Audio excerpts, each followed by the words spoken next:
शीर्षक बिल्ली का सस्पेंस। कहानी। एक दिन एक छोटे से गांव में एक प्यारी सी बिल्ली रहती थी।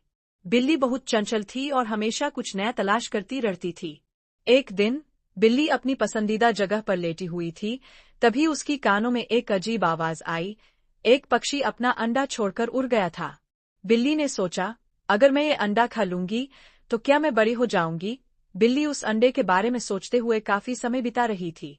उसके मन में हजारों विचार घूम रहे थे, क्या करे वह। अचानक बिल्ली को महसूस हुआ कि पीछे से एक इंसान आ रहा है जो उस पक्षी को ढूंढने की कोशिश कर रहा था।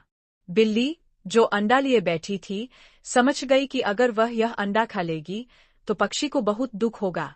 इसीलिए उसने उस अंडे को पक्षी के पास छोड़ दिया।